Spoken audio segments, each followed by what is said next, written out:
안녕하세요. 자, 오늘도 멤버분의 댓글이 있어서 제가 리뷰해 보도록 하겠습니다. 미국에서 취업과 관련해서 질문을 드리고 싶습니다.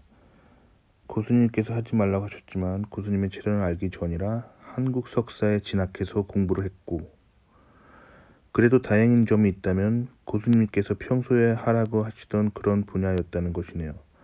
바이오 쪽 데이터 분석과 관련해서 연구를 했습니다. 자, 일단 한국에서 석사를 제가 하지 말라고 채널에 권해드리는 거는, 한국에 석사를 마치고 미국으로 박사 과정을 가면은 미국에서 박사 과정만 하면 된다고 생각하잖아요. 근데 대부분의 미국 교수님들이 한국에서 석사를 했던 연구 수준을 인정을 안 해주기 때문에, 한국에 석사를 했다 하더라도 미국에서 박사 과정을 합격하면은 미국 대학교에서 거의 이렇게 나와요. 본교의 석박통합 과정부터 다시 시작해라. 그래서 석사 첫 학기부터 다시 시작해라 라고 나오는 거기 때문에 2년을 버릴 확률이 굉장히 높습니다. 그래서 제가 한국에 석사하지 말라고 한 거예요. 그래, 다행히 이제 전공은 괜찮은 것을 하셨습니다. 바이오 쪽을 연구하는 거는 굉장히 미국에서 전망이 있는 분야예요. 자, 계속해 보도록 하겠습니다. 한국에서 연구실 논문과 코워크하는 논문 이외에는 교수님이 미국에서 박사를 받으신 분이다 보니, 자, 컷 해볼게요. 자, 미국에서 박사를 받은 교수님 밑에 가는 게 굉장히 중요합니다. 한국에는 다양한 출신 교수들이 있어요. 미국에서 박사 따신 교수도 있고, 유럽에서 박사 따신 교수도 있고, 일본에서 박사 따신 교수도 있고, 한국에서 박사 따고도 가끔 좀 힘들긴 하지만 해외 유학파들한테 밀려가지고 교수 되기가 힘들긴 하지만, 그래도 가뭄에 콩 나듯 국내에서 박사 따고 교수님 하신 분들도 있죠. 자, 그런데 미국에서 박사를 받으신 분 밑에 있어야 그나마 연구핏이 좀 맞습니다. 근데 이것조차도 사실은 그 교수님이 미국에 계시다가 귀국하셨잖아요. 그러면 미국에 계실 때만큼 왕성하게 미국과의 연구 교류를 잘 못하세요. 그러니까 그래서 제가 미국으로 석사를 항상 가라고 하는 거고, 그래도 미국에서 박사를 받으신 분이다 보니까 그분이 귀국하던 시점 있잖아요. 그 시점에 미국에서 연구하던 기술을 가지고 계시다고 보면 돼요. 그리고 한국에 와서도 물론 교수님들이 나름 미국 논문들을 읽고 따라가려고 하지만 현지만큼은 안 됩니다. 그러니까 교수님이 귀국하던 당시 몇 년 전인지를 카운트 해보세요. 그래서 그 당시의 기술을 가지고 있다고 보시면 돼요. 왜냐면 국내에 들어와서 미국을 능가하는 연구를, 혹은 미국과 동급의 연구를 하긴 힘들어요.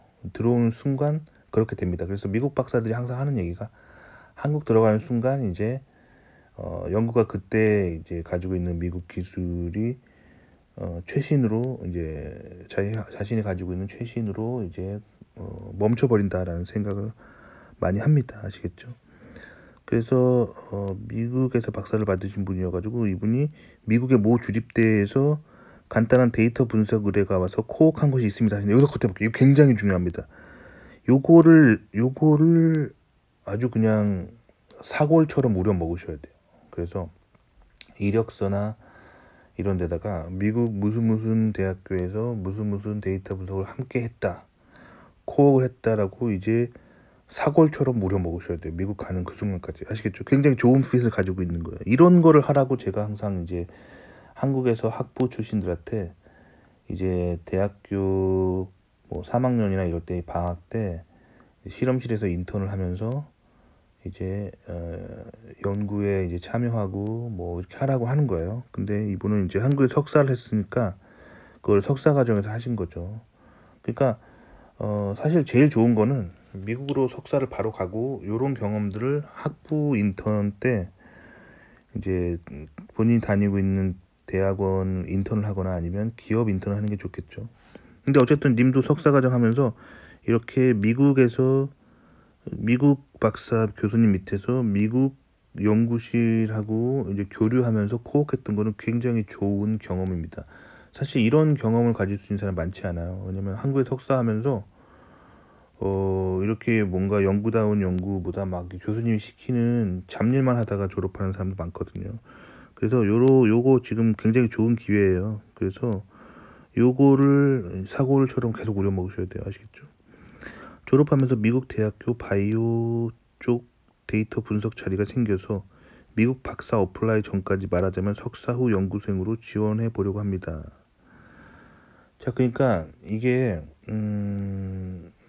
석사 후 연구생이라기보다는 그 직원을 뽑는 거예요. 그러니까 미국의 이제 공대에 보면은 박사과정처럼 교수님의 지도를 받고 그렇게 하는 학생 있잖아요. 대학원생, 그리고 석사과정 학생처럼 교수님의 지도를 받는 학생 있잖아요. 그런 사람들 외에 대학교를 졸업한 사람 이상으로 그냥 일반 회사처럼 직원을 뽑을 수도 있어요. 이 직원들은 뭘 하냐면은 이제 실험실에서 이제 일반 회사 연구원처럼 일하는 거죠. 그러니까 논문이나 뭐 그런 거를 써야 될 의무는 없고, 그러니까 석사 과정이나 박사 과정은 졸업 논문을 써야 될 의무가 있잖아요. 그런 게 아니라 그냥 그 연구 요원으로서 일하는 거죠. 직장이랑 똑같은 거죠. 그런 거예요. 그래서 그런 쪽으로 뽑으려고 하는 것 같습니다. 그래서 제가 있던 박사 과정에도 이런 직장인처럼 다니는 분들이 계셨어요. 그래서 학부를 졸업하거나 뭐 석사를 졸업하신 분들이 이제 제가 있던 미국 박사과정의 공대에 거기에 이제 3D 프린팅을 하는 그런 시설이 있었거든요. 그래서 거기는 이제 전 공대에서 이제 연구를 하다 보면 뭔가 샘플을 만들어야 되잖아요. 그럴 때 3D 프린팅 사서 샵에 가면은 굉장히 비싸고 오래 걸리잖아요. 그래서 학교 대학원 연구생들이 쓸 수 있는 그런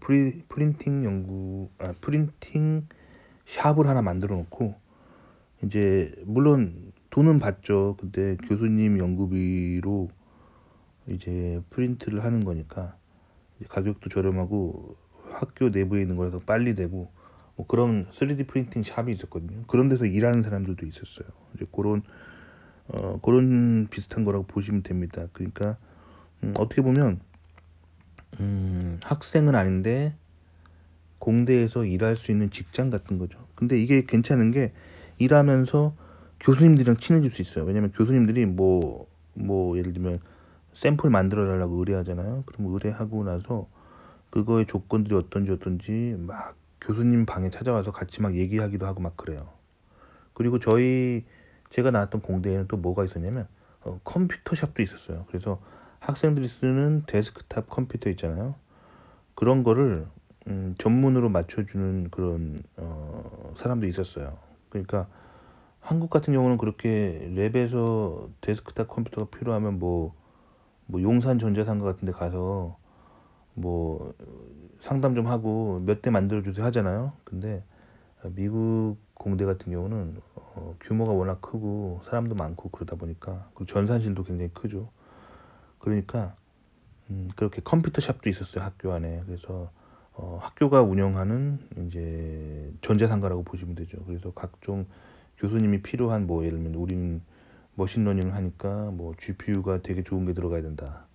뭐 이런 거 좀 해줘라 하면은 이렇게 견적 내주고, 뭐 그렇게 해서 교수가 연구비를 결제하면은 데스크탑을 조립해서 갖다 주고, 뭐 그런 직장인들처럼 공대에서 일하는 사람도 있어요. 막 그런 비슷한 거라고 보입니다. 그래서 교수가 시키는 어떤 일을 하겠죠. 일을 합니다. 자, 계속 해볼게요. 하지만 바이오 쪽 데이터 분석이라 해도 제가 접해보지 못한 종류의 데이터들인데다 유전자 관련 데이터이지만 제가 다뤘던 유전자 데이터랑은 다른 데이터입니다. No experience required라고 적혀있긴 하지만 여기서 컷 해볼게요. 자, 일단 지금 경험이 필요 없다고 말하는 거는 굉장히 좋은 거예요. 교수가 지금 들어오면은 이제 자기 자신들이 가르쳐 주겠다라는 그런 마인드고, 그리고 경험이 필요 없다라고 말하는 건 이 교수가 하는 연구를 뭔가 이제 하청을 하려고 하는 거예요. 연구를 할 때 필요한 어떤 데이터를 다루는 코드들을 이제 학생들은 연구를 하고 이 사람들한테 하청을 하려고 하는 거잖아요, 지금. 그런데 이 분들이 다루는 데이터가 일상적으로 상용으로 쓰이는 게 아니겠죠. 널리 쓰이는 게 아니겠죠. 왜냐면 그러니까 대학원에서 하는 거죠. 뭔가 첨단 연구를 하고 있는 거예요. 그래서 연구 경험이 있어도 별로 써먹을 수가 없다는 거죠. 그러니까 회사에서 뭐 코드를 좀 했던 사람들도 여기 오면은 다시 배워야 된다는 거죠. 왜냐면 첨단 데이터를 다루는 거기 때문에. 그래서 경험은 필요 없다라고 하는 거죠. 하지만 스킬이나 어빌리티 부분을 보면은 그쪽에서 주로 사용되는 툴박스들을 뭐 C나 C++, R, 파이썬 같은 거 이렇게 공고가 있다고 하잖아요. 그러니까 기본적으로 프로그래밍 기법을 가진 프로그래밍 기본적으로 할 줄 아는 사람한테 들어오면은 자기네들의 그런 바이오 데이터를 분석하는 그런 코딩하는 기법을 알려준다는 거예요. 그 뜻입니다. 그래서 저는 상당히 그 진입 장벽이 낮은 괜찮은 잡이라고 생각합니다. 왜냐면 익스피리언스 요구하지 않잖아요. 근데 지금 본인이 C나 C++는 전혀 공부해 본 적이 없고 R과 파이썬을 능숙하게 다룰 수 있습니다라고 하셨는데, 자 이거 컷해 볼게요. 자 지금 C나 C++는 전혀 공부해 본 적이 없고 R과 파이썬을 능숙하게 다룬다면은 C나 C++를 금방 할 수 있어요. 저는 C나 C++, R, 파이썬 다 할 줄 알거든요. 근데 기본적으로 R이나 파이썬이 좀 더 쉬워요. 왜냐면 포인터가 없고 컴파일을 할 필요가 없이 스크립트 자체만 코딩을 하면은 이제 인터프리터가 알아서 실행을 해주는 게 R이나 파이썬이잖아요. 근데 C나 C++는 거기다가 포인터 개념을 조금 배워야 되고 그 다음에 이제 컴파일러 사용법만 조금만 배우면 돼요. 그러니까 R이나 파이썬을 할 줄 아는 사람이 C나 C++는 금방 배워요. 솔직히 말하면 한 달만 본인이 C나 C++ 책 공부하면 할 수 있는 건데 지금 이걸 못한다고 하는 님의 그 마음이 조금 너무 약한 것 같아요. 왜냐면 미국에 가면은 이거보다 더 어려운 연구가 기다리고 있습니다. 근데 C나 C++ 다루는 게 어려워가지고 그게 진입장벽으로 느껴진다면 그러면 어떤 일도 할 수가 없습니다. 그러니까 지금 제가 봤을 땐 상당히 좋은 기회거든요. 왜냐면 경험도 지금 필요 없다, 경력 필요 없이도 할 수 있다라고 하고 단순하게 C나 C++, R, 파이썬 정도만 잘하면 된다 라고 말하고 있다면은 진입장벽이 굉장히 낮은 겁니다. 그러니까 본인이 R이나 파이썬 할 줄 안다면 C나 C++ 금방 배워요. 노트북에다가 C나 C++ 컴파일 할 수 있는 거 깔아놓고 C나 C++ 하는 도서관에서 책 하나 빌려가지고 한 달만 공부하면은 님 할 수 있습니다. 왜냐면 R이나 파이썬 이미 할 줄 알잖아요. 그렇죠? 자 계속 읽어볼게요. 고수님 말씀대로 핏이 안 맞는 것 같아서 어플라이 해도 붙을 것 같지는 않습니다. 아니 왜 벌써부터 그렇게 생각하세요? 핏이 왜 님이 안 맞습니까? 저는 님이 지금 핏이 안 맞는다고 말하는 이 상황에서 제가 봤을 때 님이 핏이 맞거든요. 근데 님이 이 부정적인 마음, 부정적이고 근심 걱정이 많은 님의 마음이 문제예요. 아시겠죠? 그래서 제가 솔직히 말하면 봐봐요. 제가 이 영상 아까 님이 이 질문을 받기 바로 하루 전에 무슨 영상을 올렸냐면은 제가 데이터 사이언스 시대가 인공지능으로 인해서 코딩 자체로 하는 시대는 끝났고 그거보다는 이제 전반적으로 인간들의 유기적인 관계를 볼 수 있는 그리고 판단을 내리는 사람이 인공지능 시대에 매우 중요하다라고 하면서 이제 코딩만 잘하는 사람은 별 필요 없다 막 이렇게 한 적이 있거든요. 그래서 데이터 사이언스만 할 줄 아는 사람은 별로다라고 말한 적이 있거든요. 그거 영상 만들자마자 이 질문을 하셨어요. 그러니까 제가 봤을 때 님의 성격이 좀 이런 성격인 것 같아요. 남이 이게 뭐 좋다고 하면 혹하고 남이 이게 별로라 그러면 걱정이 확 오고 그런 성격인데, 사실 이런 성격을 가지고 계신 분은 미국에서 되게 힘들어요. 왜냐면 미국은 전 세계에서 오는 똑똑한 사람들이 계속 밀려와요. 지금 이 순간에도 저는 아침에 자고 일어났는데 아마 오늘보다 어제보다 오늘 또 미국으로 전 세계에서 똑똑한 사람이 또 더 밀려와 있을 거예요. 계속. 그리고 끊임없이 변합니다. 그리고 전 실리콘밸리 살잖아요. 계속 변해요. 불과 2년 전까지만 해도 뭔가 리눅스로 뭐 이렇게 OS에다가 하드 코딩하는 사람들이 잘 나갔었거든요. 근데 불과 2년 만에 이제 하드 코딩하는 사람들은 인공지능이 다 해주는 시대가 와버렸죠. 끊임없이 변합니다. 그래서 지금 뭐 인공지능 쓰는 법 다 배워놓으면은 될 것 같죠. 근데 제 생각엔 실리콘밸리 또 한 2년 정도 지나면 이제 아예 노코딩으로 하겠죠. 말로 마이크에다 대놓고 마이크 앞에 앉아가지고 모니터 앞에 앉아가지고 인공지능아 내가 지금 이런 코딩 하려고 하는데 이렇게 해줘 코딩 시작 하면 이제 네 알겠습니다 하고 막 코딩 해주겠죠. 이제 아직 키보드도 안 쓰는 노코딩 시대가 올 거예요. 그리고 그 한 몇 년 지나면 또 어떻게 될까요? 또 뇌에 전자칩 박은 인간이 나타나가지고 생각만으로 코딩하는, 말도 하지 않고 생각만으로 눈 감고 막 상상을 하면은 코딩을 해주는 그런 인공지능 나타나겠죠. 끊임없이 변하기 때문에 남이 뭐 한다고 해서 부러워하고 남이 별로라고 해서 의기소침하고 이런 불안한 성격을 가지고 있는 사람은 미국에서 굉장히 힘들어요. 그러니까 솔직히 말씀드리면 님의 지금 백그라운드에는 큰 문제가 없습니다. 뭐 큰 문제라고 해봤자 한국에 석사했기 때문에 미국 박사과정 붙었으면 아마 높은 확률로 석사 첫 학기부터 미국에서 다시 하라고 할 거예요. 석박 통합과정의 석사 첫 학기부터. 그래서 뭐 2년 날리는 거 뭐 요런 가능성이 굉장히 높죠. 근데 그 외에는 연구핏은 미국에서 박사 받은 교수님 밑에 있었기 때문에 그리고 미국이랑 같이 코옥을 한 것도 있고, 그리고 바이오, 미국에서 잘 나가는 바이오 했고 상당히 괜찮습니다. 그리고 R이나 파이썬 이미 할 줄 알고 그러니까 C나 C++ 금방 배울 수 있죠. 상당히 긍정적으로 볼 수 있어요, 제가 봤을 때. 자, 그런데 여기서 뭔가 막 이렇게 근심하고 걱정하는 게 느껴지거든요. 그러니까 긍정적인 성격을 가지기 위해 굉장히 노력하셔야 돼요. 긍정적인 성격. 아시겠죠? 그래서 긍정적인 성격을 갖기 위해서는 약간 생각 없이 사는 게 되게 필요해요. 그러니까 제가 동물 생태학에 좀 관심이 있어가지고 어렸을 때 꿈이 동물학자였어요. 뭐 제인 구달 같은. 그러다가 이제 먹고 사는 문제 때문에 동물학자를 포기했죠. 근데 동물에 대한 관심은 아직도 있어요. 근데 얼룩말을 보잖아요. 얼룩말이 초원에서 막 뛰어다니다가 이제 사자가 잡아먹으려고 나타나잖아요. 그러면 엄청나게 스트레스 받으면서 막 미친 듯이 뛰어다녀요. 살기 위해서 그러겠죠. 그러다가 사자가 사라지면은 아주 평온하게 풀 뜯어먹고 있고 너무 행복해요.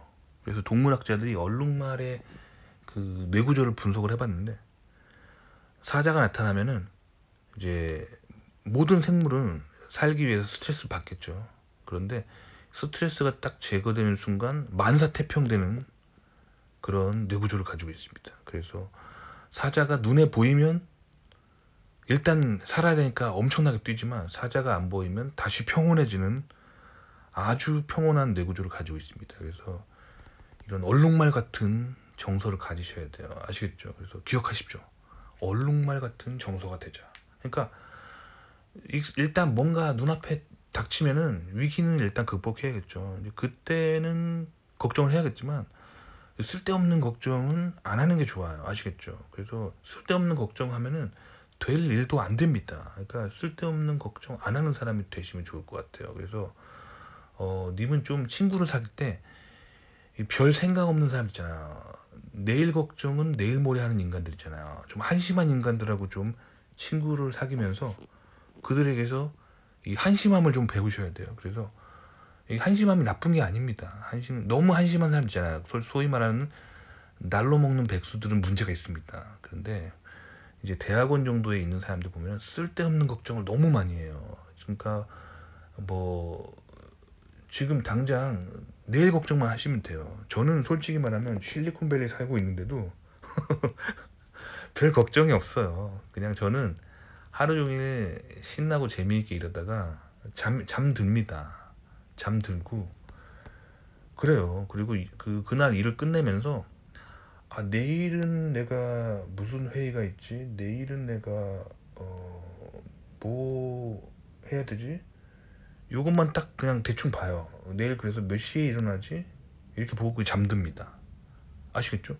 근데 어떨 때 보면 미국에서 아침 뭐 10시쯤에 11시쯤에 회의가 있는 날이 있어요. 그러면 내일 아침 10시나 11시 전엔 일어나야겠구나 하고 자요.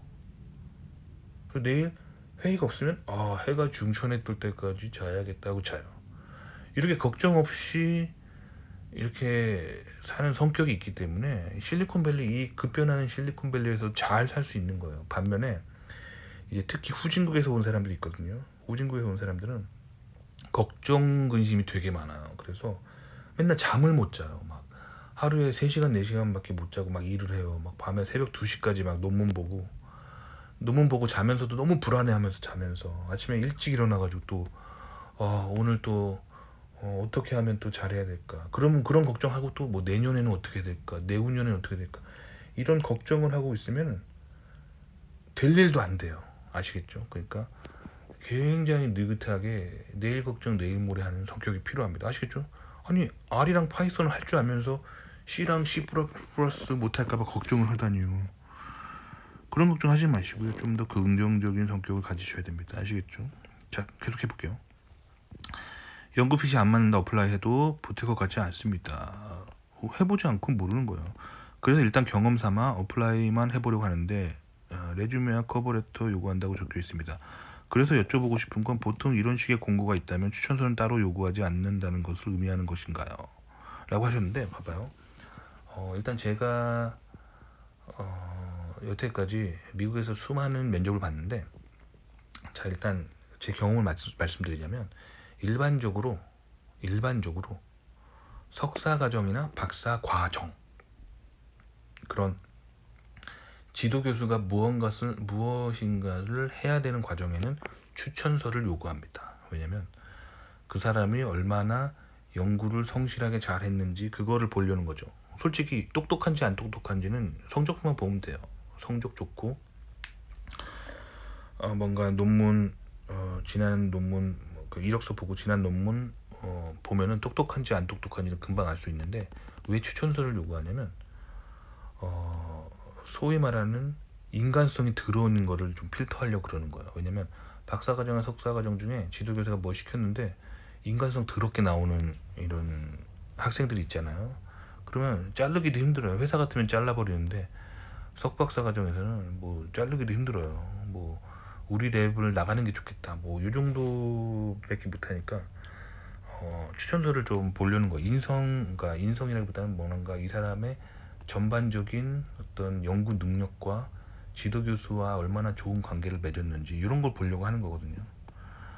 그런데 회사는 이런 걸 잘 안 봐요. 회사는 능력만 봅니다. 왜냐면 회사는 언제든 자를 수가 있어요. 마음에 안 들면. 미국 기업은 그래서 추천서를 요구하지 않는 건데, 회사는 그래서 대학원은 추천서를 요구하고 회사는 요구하지 않는다고 보시면 되잖아요. 근데 님은 지금 애매한 게, 이게 대학원에 소속된 직장이잖아. 대학원에 소속된 하청업체라고 보시면 되거든요. 그러니까 추천서를 요구할 수도 있어요. 여기에 안 적혀 있지만 막상 면접을 보러 가면은, 뭐 화상으로 보든 직접 가서 보든 면접을 가서 보면은 사람 괜찮으면 추천서 좀 뭐 받아올 수 있냐, 뭐 이렇게 물어볼 수도 있습니다. 그렇기 때문에 이거는 저한테 물어볼 수 있는 개념이 아니라 그 공고한 사람한테 물어봐야 되는 거예요. 공고한 포스팅에 연락처 있잖아요. 거기다가 물어보는 게 정확하고요. 그 추천서를 내라고 할 수도 있고 안 내라고 할 수도 있어요. 근데 일반적으로 뭐라고요? 대학원 석박사 과정에는 추천서가 필요하고 일반적으로 회사에선 필요하지 않습니다. 도움이 되셨기 바랍니다.